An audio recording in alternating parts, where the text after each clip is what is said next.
ધારાસભ્ય અને પોલીસ વચ્ચે ઘર્ષણ સર્જાયું છે। યુનિવર્સિટીમાં દારૂ મહેફિલ કાંડને લઈને રોષ વ્યક્ત કરવામાં આવ્યો છે। એનએસયુઆઈના કાર્યકર્તા અને પોલીસ વચ્ચે લાફાકાંડ થયો હતો।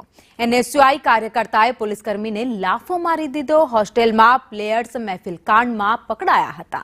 ત્યારબાદ મોટી સંખ્યામાં એનએસયુઆઈના કાર્યકર્તાઓ પણ વિરોધ પ્રદર્શનમાં જોડાયા હતા અને હોસ્ટેલના રૂમ નંબર 6 માં આણંદના ખેલાડી જે પાર્ટી કરી રહ્યા હતા તેમને પોલીસે ઝડપી પાડ્યા હતા। જો કે પાટણ યુનિવર્સિટી દારૂકાંડ મહેફિલ મામલે હવે ધારાસભ્ય અને પોલીસ વચ્ચે ઘર્ષણ સર્જાયું છે।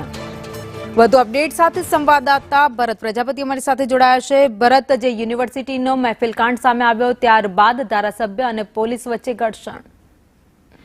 ચોક્કસથી પાટણ ઉત્તર ગુજરાત યુનિવર્સિટી એટલે કે શિક્ષણનું ધામ છે ને શિક્ષણના ધામની અંદર તાજેતરમાં એક પહેલા બાસ્કેટબોલની સ્પર્ધાની અંદર આવેલા કેટલાક વિદ્યાર્થીઓ છે તે પોતે દારૂની મહેફિલ માણતા હોય તેમ છતાં પોલીસ દ્વારા કોઈ પણ જાતની કાર્યવાહી કરવામાં નથી આવી। માત્ર 151 કરીને જે વિદ્યાર્થીઓ જે દારૂની મહેફિલ માણતા હતા તેઓને છોડી દેવામાં આવ્યા હતા। એટલે ન્યાયની માંગ સાથે અત્યારે પાટણના કોંગ્રેસના ધારાસભ્ય તેમજ પૂર્વ ધારાસભ્ય સિદ્ધપુરના જે ચંદનજી ઠાકોર પોતાના જે સમર્થકો એટલે કે એનએસયુઆઈના કાર્યકર્તાઓ છે તેઓની સાથે અહીંયા ભૂખ હડતાલ ઉપર ઉતર્યા છે ને કુલપતિને જ્યારે ન્યાયની માંગ સાથે જ્યારે મળવા ગયા ત્યારે પોલીસ તેમજ ધારાસભ્ય વચ્ચે ઘર્ષણના દ્રશ્યો સામે આવ્યા હતા। કારણ કે અહીંયા જે રીતે સમગ્ર યુનિવર્સિટી છે અત્યારે પોલીસ છાવણીમાં ફેરવાઈ ગઈ હોય અને પોલીસ કોઈ પણ જાતના કોઈ પણ વ્યક્તિઓને અંદર ના જવા દેતા જે દરવાજો છે યુનિવર્સિટી કમ્પાઉન્ડનો એ દરવાજો બંધ કરી દીધો। એટલે અંદર જવા માટે કેટલાક કાર્યકર્તાઓ તેમજ પોલીસ વચ્ચે ઘર્ષણ થયું હતું। બીજી બાજુ સંદેશ ન્યૂઝ પાસે એક્સક્લુઝિવ વિડીયો છે કે જે ઓન ડ્યુટી એટલે કે ઓન કપડાની અંદર જે પોલીસ કર્મી છે ને પોતે પોતાની દાદાગીરી કરતો હતો ને એનએસયુઆઈના કાર્યકર્તાને ત્યાં જતા રોકવામાં આવ્યો હતો ત્યારે એનએસયુઆઈના કાર્યકર્તાએ તેને લાફો ઝીંકી દીધો। તેવા દ્રશ્યો સમગ્ર જે છે સંદેશ ન્યૂઝના કેમેરા કેદ થયા હતા અને સમગ્ર કાંડ મામલે અત્યારે ધારાસભ્ય તેમજ પોલીસ વચ્ચે પણ અત્યારે ઘર્ષણના દ્રશ્યો જોવા મળી રહ્યા છે। કારણ કે કિરીટ પટેલ ખુદ અત્યારે ભૂખ હડતાલ ઉપર ઉતર્યા છે, પરંતુ જે રીતે ન્યાયની માંગ સાથે ભૂખ હડતાલ છે તે યુનિવર્સિટી દ્વારા કોઈ પણ જાતની કાર્યવાહી ન કરવામાં તેમજ યુનિવર્સિટીની અંદર પટાંગણની અંદર જવામાં રોકવામાં આવતા અત્યારે કે એનએસયુઆઈના કાર્યકર્તા તેમજ પોલીસ વચ્ચે ઘર્ષણના દ્રશ્યો સર્જાયા છે। ત્યારબાદ લાફાકાંડ પણ અહીંયા સર્જાયો છે। એટલે કહી શકાય કે મામલો અત્યારે ઉગ્ર બનતો જોવા મળી રહ્યો છે। ભરત, આગળ વાત કરીએ તો જે દ્રશ્યો સામે આવી રહ્યા છે એમાં ધારાસભ્ય દેખાઈ રહ્યા છે, કાર્યકર્તાઓ પણ છે, માંગ શું છે એમને? બસ એક જ માંગ છે કે જે રીતે શિક્ષણનું ધામ છે યુનિવર્સિટી અને યુનિવર્સિટીની ધામની અંદર જે રીતે દારૂની મહેફિલો મનાય છે તેમ છતાં કોઈ પણ જાતની અહીંયા ફરિયાદ નથી નોંધાતી। માત્ર 151 કરીને આ જે વિદ્યાર્થીઓ દારૂની સાથે ઝડપાયા હતા તેઓને છોડી દેવામાં આવેલા। બસ ધારાસભ્યની એક જ માંગ છે કે યુનિવર્સિટી એટલે શિક્ષણનું ધામ છે અને અહીંયા કેટલાક વિદ્યાર્થીઓ મોટી સંખ્યામાં અભ્યાસ કરવામાં આવતા હોય છે તેઓની ઉપર માઠી અસર પડતી હોય છે, જેને લઈને આજે ધારાસભ્ય વિદ્યાર્થીઓ ઝડપાયા હતા તેઓની સામે ફરિયાદ થવાય તેવી માંગ સાથે અત્યારે પોતે ભૂખ હડતાલ ઉપર ઉતર્યા છે। પરંતુ સૌથી મહત્વની બાબત છે કે યુનિવર્સિટીની અંદર જ્યારે પોતે ભૂખ હડતાલ ઉપર ઉતર્યા છે ત્યારે પોલીસ દ્વારા સમગ્ર જે એનએસયુઆઈના કાર્યકર્તાઓ તેમજ લોકોને રોકવામાં આવતા અત્યારે મામલો ઉગ્ર બન્યો છે। બીજી બાજુ જે રીતે દ્રશ્યો જોવા મળી રહ્યા છે કે અહીંયા ભૂખ હડતાલ ઉપર ઉતરેલા કાર્યકર્તાઓ ક્યાંક રોષ જોવા મળી રહ્યો છે, કારણ કે પોલીસ અંદર ન જવા દેતા કાર્યકર્તાઓ તેમજ પોલીસ વચ્ચે લાફાકાંડ પણ સર્જાયો છે।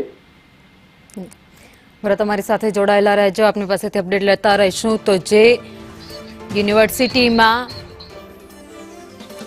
જે મહેફિલ કાંડ સર્જાયો હતો ત્યારબાદ વિરોધ પ્રદર્શનના દ્રશ્યો જોવા મળી રહ્યા છે। ધારાસભ્ય કિરીટ પટેલ અમારી સાથે જોડાઈ ગયા છે। કિરીટજી, સંદેશ ન્યૂઝમાં આપનું સ્વાગત છે।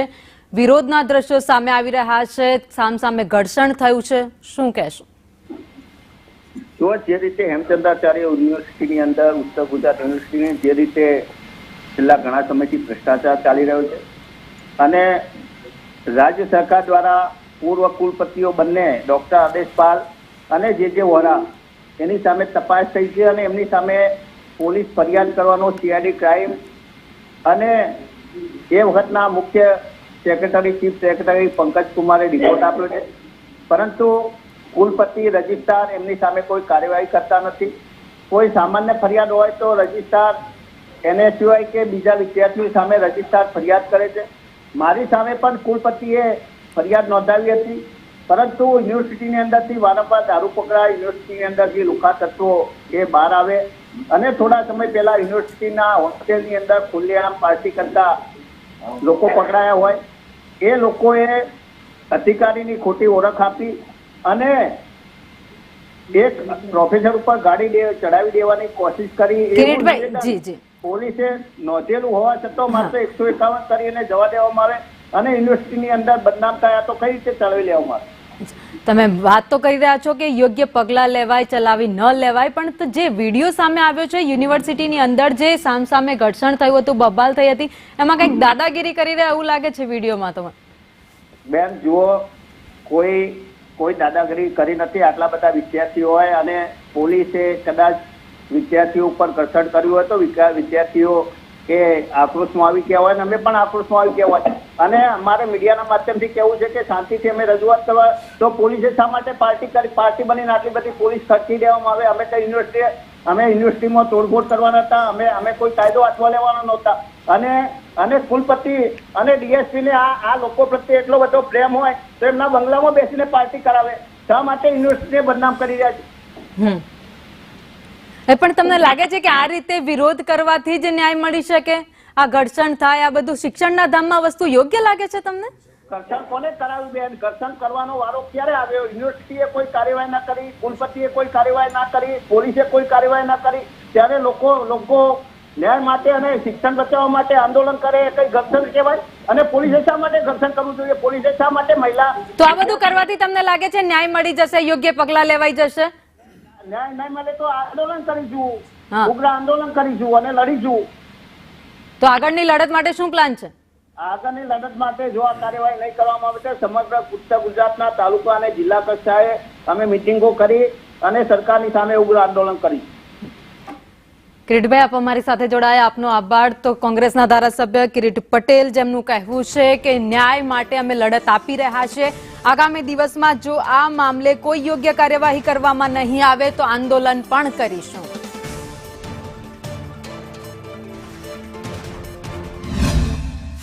પાટણ ઉત્તર ગુજરાત યુનિવર્સિટીની અંદર એક સપ્તાહ પહેલાં જે રીતે બાસ્કેટબોલની સ્પર્ધા હતી અને આણંદથી આવેલા કેટલાક વિદ્યાર્થીઓ યુનિવર્સિટીનું જે કમ્પાઉન્ડ છે ત્યાં આગળ રૂસા હોસ્ટેલના રૂમ નંબર 6 ની અંદર પોતે રોકાયા હતા અને ત્યાં આગળ દારૂની મહેફિલ સાથે પકડાયા હતા. પરંતુ મારી પાસે દ્રશ્યો બતાવવા માંગીશ કે ઘટનાને એક અઠવાડિયાથી વધુનો સમય વીત્યો તેમ છતાં યુનિવર્સિટી દ્વારા કોઈપણ જાતની ફરિયાદ ના નોંધાવતા આજે પાટણ કોંગ્રેસના ધારાસભ્ય છે તે પોતાના જે સમર્થકો એટલે કે એનએસયુના કેટલાક મોટી સંખ્યાની અંદર સમર્થકો સાથે અત્યારે પોતાના ભૂખ હડતાલ ઉપર ઉતરવાના છે. કિરીટ પટેલ ભૂખ હડતાલ ઉપર ઉતરે તે પહેલાના દ્રશ્યો જોઈ શકાય છે કે અત્યારે યુનિવર્સિટી જે કમ્પાઉન્ડ છે ત્યાં આગળ મોટી સંખ્યાની અંદર ચુસ્ત પોલીસ બંદોબસ્ત ગોઠવી દેવામાં આવ્યો છે. કારણ કે યુનિવર્સિટી અનેક શિક્ષણનું ધામ છે અને શિક્ષણના ધામમાં અનેક વખત દારૂની મહેફિલો ઝડપાય છે તો ક્યાંક દારૂની ખાલી બોટલો મળી આવે છે. તેમ છતાં યુનિવર્સિટી દ્વારા કોઈપણ જાતની કાર્યવાહી કરવામાં નથી આવતી, જેને પગલે આજે કોંગ્રેસના ધારાસભ્ય કિરીટ પટેલ પોતે ભૂખ હડતાલ ઉપર ઉતરે તે પહેલા યુનિવર્સિટીનું જે પટાંગણ છે તે અત્યારે જાણે કે પોલીસ છાવણીની અંદર ફેરવાયો હોય એ રીતના દ્રશ્યો જોવા મળી રહ્યા છે. કારણ કે યુનિવર્સિટીની જે કમ્પાઉન્ડ છે ત્યાં આગળ અનેક વખત વિદ્યાર્થીઓ તો તલવારો લઈને ઘૂસી આવે છે તો અનેક વખત વિદ્યાર્થીઓ દારૂની મહેફિલ માણતા હોય તેવી ઘટનાઓ સામે આવે છે. પરંતુ જવાબદાર સામે કોઈપણ જાતની કાર્યવાહી ન કરતા આજે કિરીટ પટેલ ભૂખ હડતાલ ઉપર ઉતરે તે પહેલા જ સમગ્ર યુનિવર્સિટી જે કમ્પાઉન્ડ છે તે પોલીસ છાવણીની અંદર ફેરવાયેલું જોવા મળી રહ્યું છે. ભરત પ્રજાપતિ, સંદેશ ન્યૂઝ, પાટણ. ભાજપના પ્રવક્તા યજ્ઞેશ દવે અમારી સાથે જોડાઈ ગયા છે. યજ્ઞેશજી, સંદેશ ન્યૂઝમાં આપનું સ્વાગત છે. જે ઘટનાક્રમ સામે આવ્યો છે યુનિવર્સિટીમાં, જે બબાલના દ્રશ્યો જોવા મળી રહ્યા છે, કોંગ્રેસ વિરોધ કરી રહ્યું છે, ન્યાયની માંગ કરી રહ્યું છે. ન્યાયની માંગ કરવાનો, વિરોધ કરવાનો એ અધિકાર છે, પરંતુ ન્યાયની માંગ ને વિરોધની અંદર ગુજરાત પોલીસની હેડ પકડવી કે એનો કોલર પકડવો, એને ધારાસભ્ય જેવા વ્યક્તિ જયારે કોલર પકડે ત્યારે એ જ પક્ષના ધારાસભ્ય કોલર પકડે છે જે પક્ષના નેતા બંધારણના ખિસ્સામાં લઈને ફરે છે અને બંધારણની વાતો કરે છે. તો આ ધારાસભ્ય એમને અનુસરે છે, બંધારણને અનુસરે છે કે ગુંડાગર્દી જેવું કૃત્ય કરી રહ્યા છે. ગુજરાત પોલીસ ત્યારે કામગીરી કરતી હોય તો પોલીસની ઉપર તમે એનો વિરોધ કરવાનો તમને કોઈ વિરોધ કરવાનો તમને અધિકાર છે, પણ પોલીસની ફેડ પકડવાનો કે પોલીસની કોલર પકડવાનો કોઈ અધિકાર નથી. અને ખોટી રીતે આ કિરીટભાઈ ત્યાં કરી રહ્યા છે અને કિરીટભાઈ પોતે ધારાસભ્ય તરીકે ન છાજે તેવું કૃત્ય કરી. આભાર. યજ્ઞેશભાઈ, કાયદાને હાથમાં લઈને આ રીતના દ્રશ્યો જ્યારે સામે આવતા હોય તો કેટલા શરમજનક કહી શકાય.